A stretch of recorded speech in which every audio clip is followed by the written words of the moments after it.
Hey everyone, welcome to another DailyJim. It's Thursday, September 1st, 2022. I missed an episode yesterday, and you know what? It's okay. At some point I thought maybe I should record. No, not feeling it. Just wasn't feeling it. And today I wanted to talk about sharing how we feel and how sometimes the hard part is not to share the feeling, but the context or situation associated with it. So I was listening to a couple podcasts, and they were talking about affect labeling, which is something that I've been very interested in since I filio, so about 10 years at least. Just this concept of taking how we're feeling and putting a word to it or putting a phrase to it, somehow taking the emotion, the feeling, sensation, and labeling it with an affect, they would say.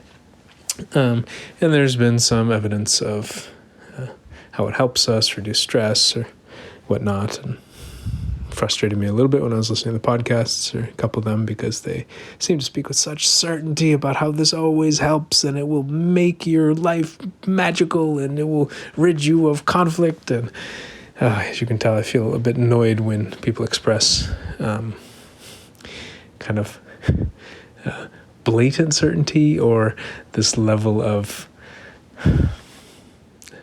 assumed certainty. I don't know. It's just something when people tell me that something will work 100% of the time. I'm like, I don't trust you.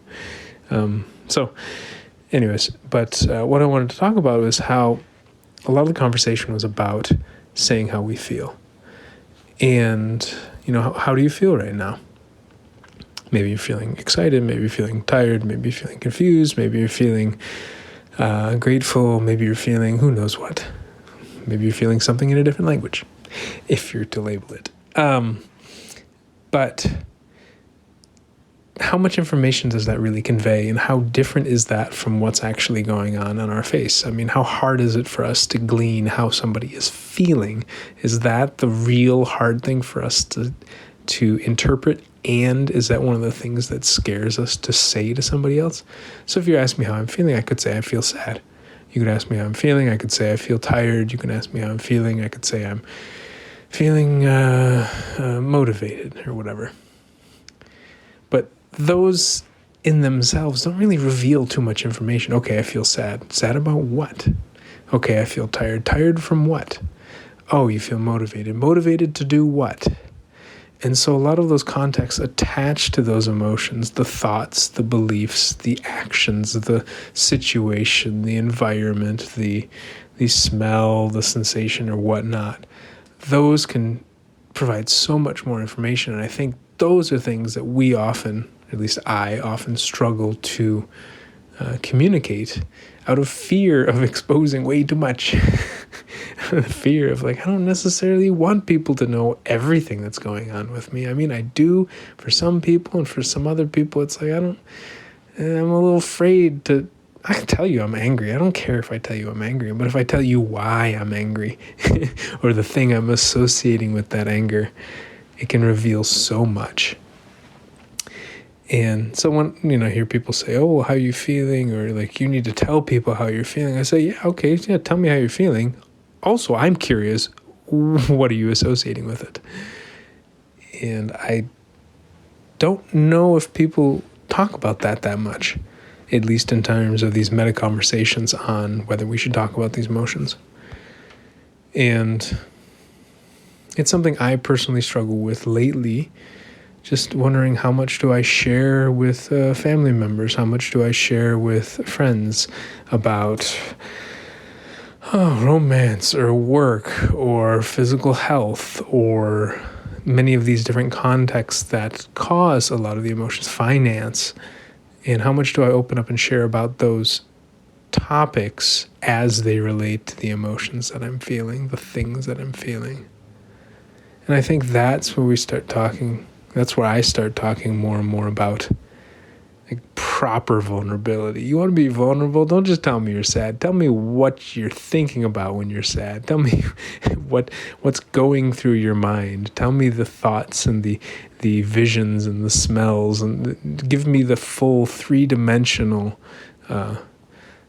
scenario or backdrop to that feeling. That's the deep vulnerability. But that's also where a lot of the information lies. Somebody shows up to work and the person says they're tired. Okay, tired from what? Are they tired from working too hard? Are they tired from having too many projects? Are they tired from the early schedule? Are they tired from the late schedule? Oh, they're tired because they have a newborn. Oh, well, that makes me feel a lot less frustrated or guilty or confused about the situation. It can clarify so much, but maybe they don't want people at work knowing that they have a newborn at home because maybe they're afraid that if people at work know that they have a newborn, then they'll treat the person differently. Maybe they won't give them more assignments. And frankly, that person loves the new assignments because it gives them a break from thinking about the newborn baby life cycle, which, from what I hear, is a pretty, can be a quite tiring experience for many people. So I think there's something missing when we talk about the conversation about talking about how we feel. And I think it's often that the story attached to it, the context, the situation, the environment, the thoughts, the other stuff attached to that feeling that really does convey a tremendous amount of information and can really help us or hurt us or can really direct how we feel and direct how we act in many different ways. And yeah, so this was more about just talking about how it's not just about saying how I feel, it's about saying what else is happening that I relate to that feeling. And I hope this makes sense for you. As I say that, I feel a little confused, unsure, and tired. Tired, why? Because I didn't sleep that well, and I feel like I haven't had enough water today. Oh, look I'm giving you more context. Anyways, I've gone way over time, and I will talk to you. Maybe I'll do one tomorrow because I skipped one day, or maybe I'll just say screw it, and I'll come back on Monday. I think I'll just come back on Monday. We'll see. All right, take care.